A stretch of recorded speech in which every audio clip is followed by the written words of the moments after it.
Okay, today I want to talk about solar generators. They're not generators.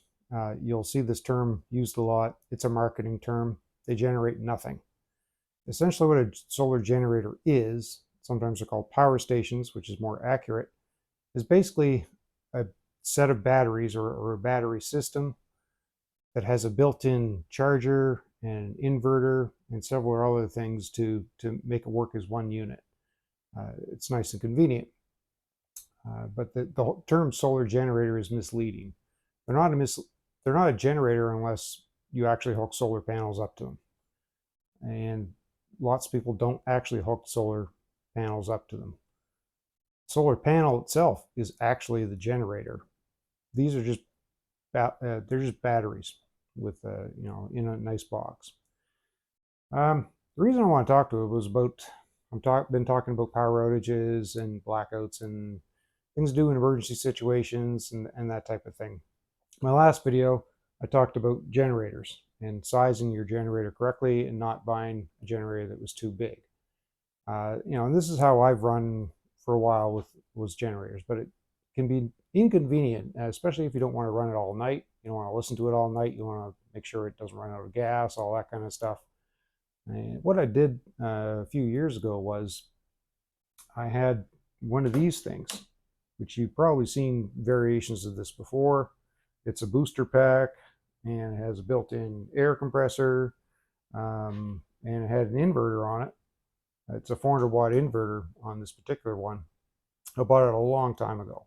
It was on sale one day, and it was helpful for what I needed it for. At the time, I was running a pellet stove in the house that we had, and this could run the pellet stove for a little while in certain power outage situations. But the batteries in these suck. So they're terrible. It's a little tiny lead acid battery, and it died after a couple of years, and this thing just kind of sat around. And so one day I got the idea that, hey, you know what? This is a basically just an inverter that's now good for nothing. So I took the battery out, cleaned out all the battery acid and all the crap that was in there, but that part still ran well.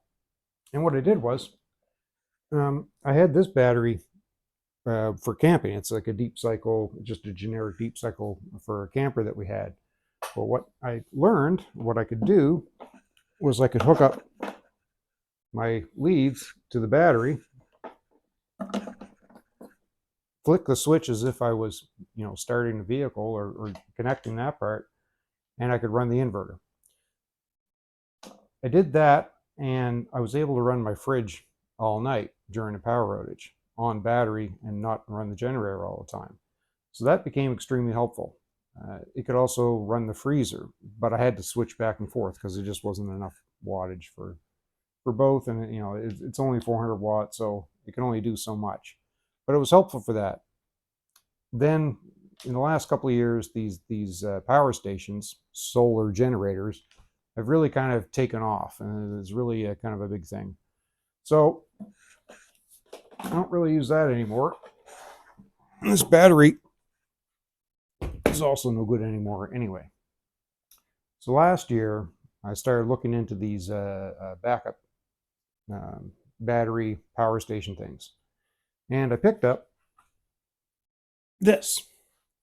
The reason I got it was there was this sort of really good sale on Amazon. And this was a $600 power station, and it had a $299 coupon. So 300 bucks. This is an all powers. It's the S700. I don't think they sell this one anymore. They sell one that looks a lot like this, except that it's smaller, and it's a 300 watt hour. This is a 600 watt hour, and it'll deliver up to 700 watts. And it works quite well. Like I've run my fridge and freezer internet for like 4 hours at a time. I've done it for a couple of different things where I've had to take it out and I needed power at different places. So it's kind of helpful for that. And, it just works like, you turn on your AC, your DC. It's got some USB stuff on the side, and it's got an Anderson input on this side. if you did want to hook a solar panel into it to charge it. I don't have any solar panels, so I'm not charging it that way. I just charge it, it came with an adapter to charge it, and that's what I do. During big power outage we had last year, it was like several days, and we get those from time to time. I ran the generators quite a bit during that time. But it's, as I discussed in my last video, it can be inconvenient in making sure you have gas, making sure, things can run, making sure your generators are going to be able to start and that they're working properly, all that kind of thing. So I've been in the market, I've been looking around at these solar generators, these power stations. And what's become apparent to me is there's a whole lot of marketing. There's a whole lot of stuff out there. There's so much information out there. But really what it boils down to is you're looking for a battery to run your stuff. So the main stat you need to be looking for if you're looking for a power station is the watt hours, or how much capacity it has within each power station. Like I said, this one is a 600 watt hour, right? So I can run something that is 100 watts for 6 hours, or 150 watts for 4 hours, or 200 watts for 3 hours. That's how it works, essentially, except that you never actually get what they state. It's usually like you can probably count on 80% of that capacity being actually available to you. The rest of it gets chewed up by things like running the inverter itself to get you 110 volts and things like that. So anyway, this has been a great little unit, and in the cabin that I'm building, it's completely off-grid. It's not going to have a lot of power requirements. I anticipate using this a lot there. So this will have lots of use for me going forward. It's super light, really handy if you want to go camping and you want a little bit of extra power to charge up your phones and things like that, or if you need to run a smaller 110 volt, something up to 700 watts for small periods of time, things like that. Super handy for that. For 300 bucks, couldn't go wrong. All Powers has an updated version of these in this kind of range of watt hours. The one limitation that this does have is that the charging on it, if you plug it in, it's a 100 watt charger. So it only charges at 100 watts an hour. So if it's completely dead, it's going to take you 6 hours to charge it. The newer version that All Powers has a 400 watt charger. So theoretically, you can charge that in an hour and a half by plugging it in. That's great if you just need a small amount of power. Having a smaller unit like this is also helpful if you have all of your main stuff in one part of the house that's plugged into, say, a bigger power station or generator or something like that, but at a different part of your house where you want to run some lights, maybe watch a television, things like that, you need portable power. These are probably your answer. So I did a lot of research online, as I do, and I searched around for a suitable, like a larger situation. What I was looking for was something that would do a couple of things for me during a power outage. I needed it to run the fridge and the freezer and the internet for like 12 hours kind of thing. And then be able to charge it up after that. I also wanted it to be big enough so that I could do a couple of things that, like, I like to have coffee in the morning, and during a power outage, when you have a butane burner and you've got a coffee perker and it's a whole ordeal to get a cup of coffee, I'd rather just plug my Keurig in. And within 5 minutes, we have a couple of cups of coffee on the go. I know it sounds silly, but that's just what I was looking for. But I also wanted a larger power station that could run power tools. So I'm completing this off-grid cabin. I'm going to be doing a lot of stuff inside now. I've pretty much done the outside, but I want to run an air compressor, to run an air nailer to nail up V-match pine, that kind of stuff. Or I may want to charge some cordless tools, or I may want to run a full power skill saw, that kind of stuff. So after all the research I did, I landed on this. This kind of ticked off all the boxes.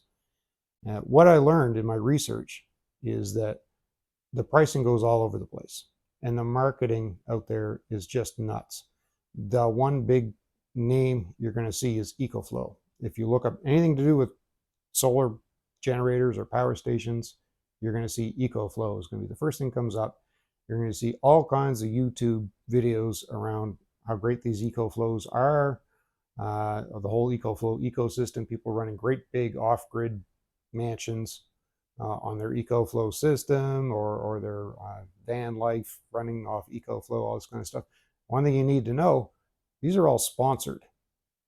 Not, 99% of them are sponsored. EcoFlow sent them free stuff to talk about in their videos. And it shows in the pricing. EcoFlow spared no expense in marketing. There's some others out there in similar category. Bluetti is another one. Jackery is another one. You will see these. Anchor is getting there. So Anchor is becoming more aggressive in their marketing. The lesser known ones like SolarPlay, I've never heard of this company before, are not going to have the same kind of marketing. Allpowers, this little one that I have, was an unknown. They're actually becoming a lot more known now, but they're still on the lower end when it comes to cost. In terms of features and things like that, well, what features do you really want? Now, the EcoFlow system is nice because they have a whole ecosystem. They have an EcoFlow gas and propane generator that can hook up to your EcoFlow Delta Pro 3, whatever, and then you can hook a couple of them together and you can power your whole house, and they've got all kinds of things. But you're talking a lot of money.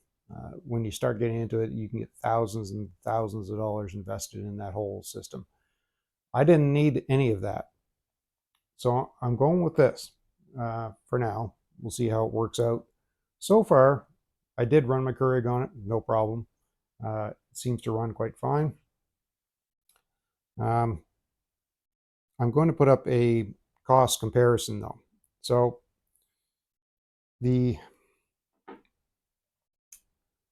what I did was I went through and I looked at the power stations, and I looked at the watt hour, the capacity of each one. And then I looked at the price, and I divided it out how much per watt hour each one costs. And there's quite a wide range. As you can imagine, the Bluetti and EcoFlow are up there over $1, and I'm talking Canadian dollars here now, up over $1 a watt hour. Whereas some of them will get down around the 50-60 cents range, like this. It's the same kind of capacity. I know they're going to say, well, these are much better built, much better engineered. They have money in R&D, whatever. So do these people. They're probably all buying their batteries from the same place, because inside of these things isn't like one giant battery. What's inside of these are 18650, if you know what an 18650 is, or something similar. So they're small cells, basically, and there's a whole pack of them, and they're put together. The same batteries you would have in older laptops that had the newer laptops have a flat pack battery, but it's just a pack of cells inside of here with the circuits to control this. I'll do a review on this thing once I've put it through some more testing, but I've watched a couple of reviews online of it, and I haven't seen anybody have any issues with this. I did watch a review where he actually took it apart, and you can see inside, and it's got one of the things that kills these things is heat. The heat of both charging and when they're using it, if you're using it at a high capacity. This thing is a bigger case than some of the others, but it has lots of airflow. It's got lots of fans. It seems to be like it would be okay. Like I said, this will go up to 2400 watts, delivered up to 2400 watts. So I should have no trouble running like an air compressor, any power tool I've got. Essentially anything you can plug into a wall will be able to run off this. Anything you plug into a wall is by code restricted to 15 amps. 15 amps at 120 volts, so like 1800 watts. That's if you can plug it into a 110 volt socket, it can't be any bigger than that by code. So therefore, if it's got a plug, this should be able to run it without question. Even if it's a reactive load, like with a big kick on, like a circular saw, it'll deliver 2400 watts, so it shouldn't be an issue. I guess time will tell. I'll do the test on that. The last thing I want to talk about, because I talk a lot about budget and doing things reasonably and inexpensively. The biggest reason I did this was for my own convenience. So the power goes out, I plug this thing in, we keep going. If it's out for a longer period of time, I'll have to charge it. So I can always plug in my small guy, plug my fridge and my freezer into my small guy for a couple of hours without issue, and take this out and charge it. And I don't even have to drag a big cord or anything like that into the house from the generator, 100-foot extension cord. I don't have to deal with that, which when our power goes out is typically, ice storm, snow, like it's just usually not very nice out. So I do a lot of this for my convenience. Like I said, I want to be able to do a few things in the house without issue. If I'm not here and my wife is, this is a whole lot easier for her to plug stuff in. Eventually, I might look at solar panels and things like that. I also got it from my cabin, my off-grid cabin.